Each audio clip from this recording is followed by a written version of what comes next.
all this shit in my head. Yeah, you don't wanna know. On your knees, begging for your life. I'm a 44 to your door.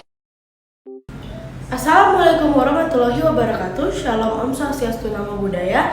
Perkenalkan, nama saya Kimberly Meyanti Elizabeth Sihombing dengan NPM 2351102 selaku moderator dari kelompok 3 yang beranggotakan Selin Santiami, Nurul Azizah, Najwa Novianti, Ana Alfiola, Aisyah Rashidina Alfitra, Enci Raisya Indria Safitri, Muhammad Iqbal, dan Faris Hasan Maulana. Kelompok kami mengambil tema perspektif perkawinan dalam hukum adat, yang dimana di setiap daerah pasti memiliki perkawinan, cara perkawinan yang berbeda-beda. Bagaimana cara pelamarnya, bagaimana prosesi perkawinannya. Nah, di sini kami akan menjelaskan mengenai itu semua terkait dengan materi-materi yang sudah kami pelajari selama 1 semester ini. Selanjutnya saya akan menjelaskan tentang asas perkawinan dalam hukum adat. Perkawinan ini bertujuan untuk membentuk keluarga yang rukun, damai, dan kekal. Sahnya perkawinan dalam hukum adat ada 2. Yang pertama, dilakukan secara agama dan kepercayaan. Yang kedua, adanya pengakuan dari keluarga dan kerabat.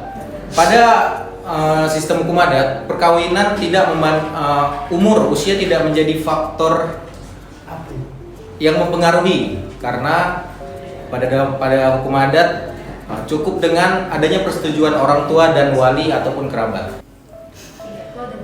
Di sini saya akan melanjutkan tentang sistem perkawinan dalam hukum adat. Sistem perkawinan dalam hukum adat ada 3. Yang pertama ada endogami. Endogami ialah perkawinan suami dan istri yang dimana mereka satu kelompok.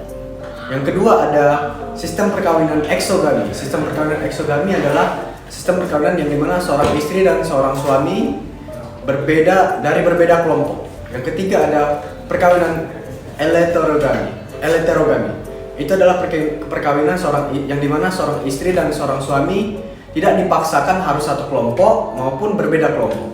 Jadi tidak ada larangan untuk persamaan maupun perbedaan.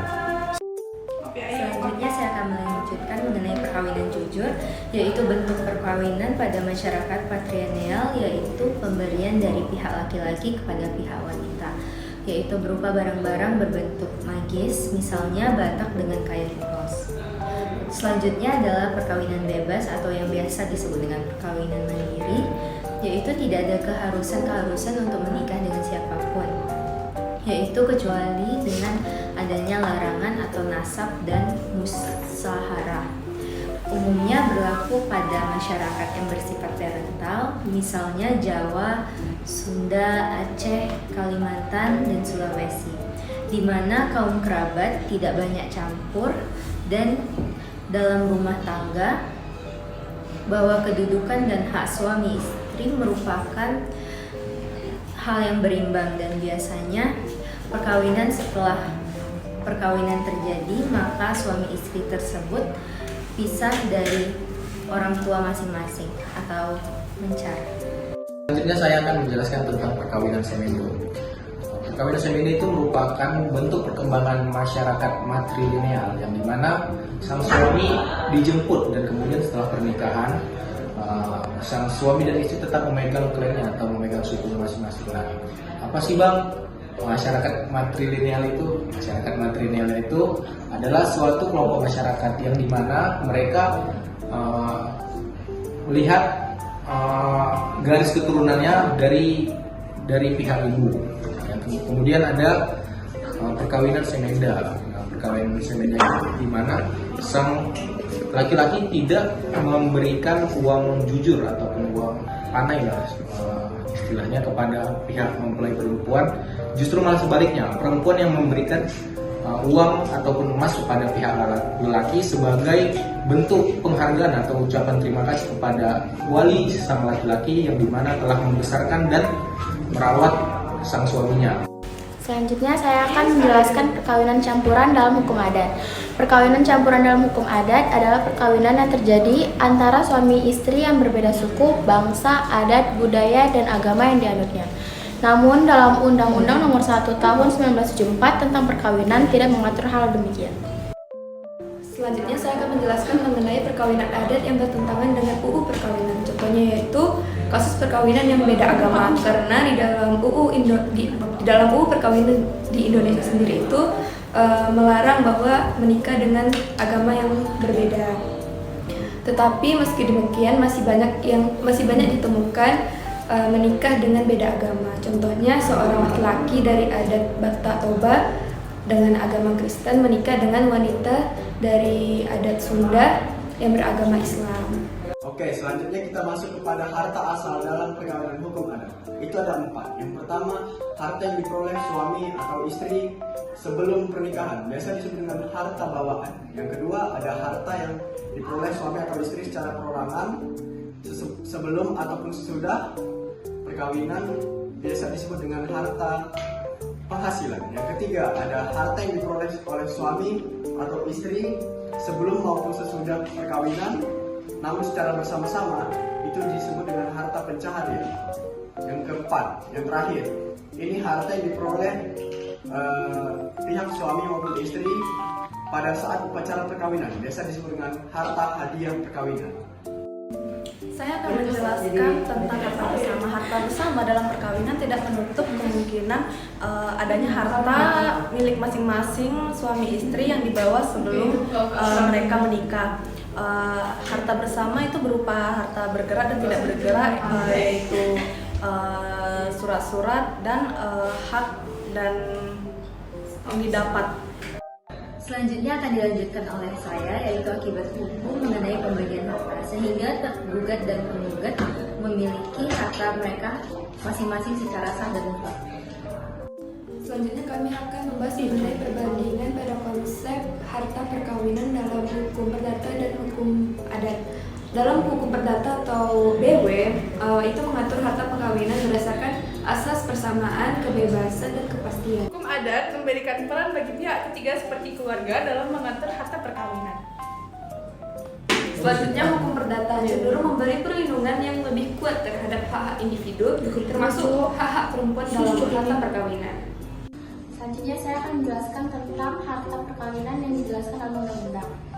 Di dalam undang-undang ada harta bersama. Harta bersama diperoleh setelah perkawinan yang bisa dihasilkan oleh suami atau istri atau yang dihasilkan bersama.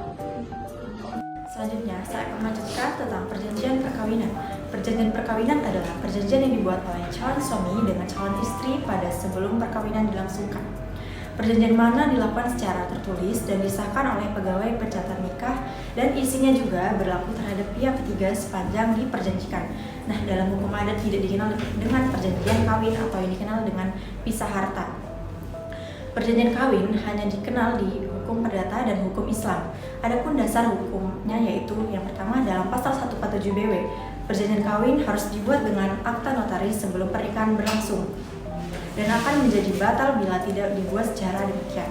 Yang kedua, pasal 29 UU nomor 1 tahun 1974, perjanjian tersebut tidak dapat disahkan bila mana melanggar batas-batas hukum, agama, dan keasusilaan. Nah, yang terakhir ada penyebab perjanjian perkawinan, yaitu yang pertama tidak boleh mengurangi hak suami sebagai kepala keluarga, yang kedua tanpa persetujuan istri, dan tidak boleh ada memindah tangankan barang-barang tak bergerak. Baiklah, sekian dari kelompok kami yang menjelaskan mengenai perspektif perkawinan dalam hukum adat dan sistem-sistem yang ada di dalam perkawinan dalam hukum adat. Terima kasih atas kesempatannya. Sampai jumpa.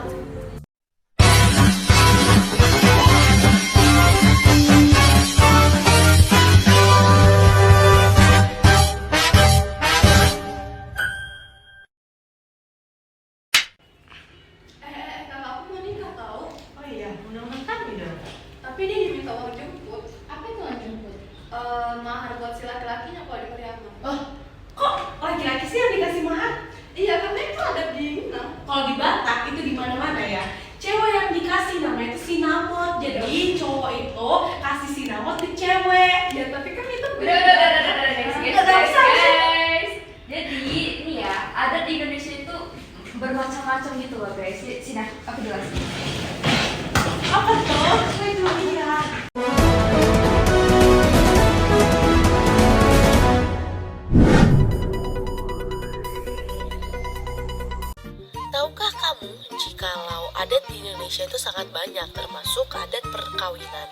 sini kami mengambil adat dari Batak dan Minang.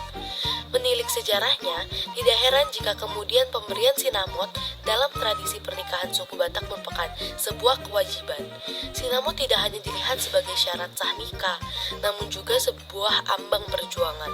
Hal ini karena sinamot dipandang sebagai bukti nyata yang paling kelihatan tentang kesungguhan pria, terutama bagi seluruh keluarga besar. Selain itu, orang tua mempelai perempuan bisa merasakan keyakinan bahwa sang anak bisa mendapat pria yang baik untuk mau berjuang. Sehingga begitu sinamot rampung diberikan oleh pihak paranak, keluarga pihak parboru pun akan merasa lega dan puas. Sinamot kemudian akan digunakan pihak parboru untuk mempersiapkan dan membayar keperluan pesta perkawinan adat Batak, termasuk membeli ulos. Wah, seru banget gak sih pernikahan Batak ini? Sangat berbeda dengan pernikahan yang lainnya.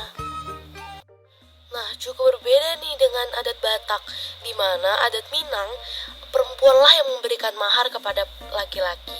Di daerah Padang Pariaman, Sumatera Barat, pemberian mahar dalam pernikahan cukup berbeda, karena pihak perempuanlah yang harus memberikan mahar kepada pihak laki-laki. Aneh nggak sih? Mahar disebut sebagai japuik, dan dalam proses memberikannya, maka calon mempelai perempuan harus menjemput calon mempelai pria. Ketika proses penjemputan tersebutlah, maka japuik yang dibawa oleh calon mempelai perempuan harus diberikan. Jenis japuik yang diberikan pun tidak melulu harus uang, tetapi juga bisa berbentuk barang, dan jumlah japuik harus disepakati oleh kedua belah pihak keluarga. Sama halnya dengan mahar adat lain, jumlah japuik juga ditentukan oleh beberapa faktor. Salah satunya adalah status adat dari calon suami. Semakin tinggi status adat dari calon suami, maka semakin tinggi pula japuik yang harus diberikan. Sangat berbeda dengan adat Batak. Kalau adat Batak dilihat dari status si perempuan, semakin tinggi perguruan si perempuan, maka semakin tinggi juga sinamot yang diberikan. Ini merupakan adat bagi wanita di Minangkabau dan keluarganya untuk terlibat dalam sebagian besar rencana pernikahan, termasuk dalam lamaran pernikahan sesuai dengan budaya Minangkabau. Yang dituliskan oleh Asminar membahas mengenai adat istiadat proses pernikahan Minangkabau. Dalam proses perkawinan adat Minangkabau biasa disebut baralek, mempunyai beberapa tahapan yang umum dilakukan. Nah, ini salah satu info menarik dari berbagainya adat yang ada di Indonesia. Seru kan? Masih banyak lagi loh fakta menariknya tentang adat-adat yang ada di Indonesia. Yuk sama-sama kita ulik keberagaman adat Indonesia.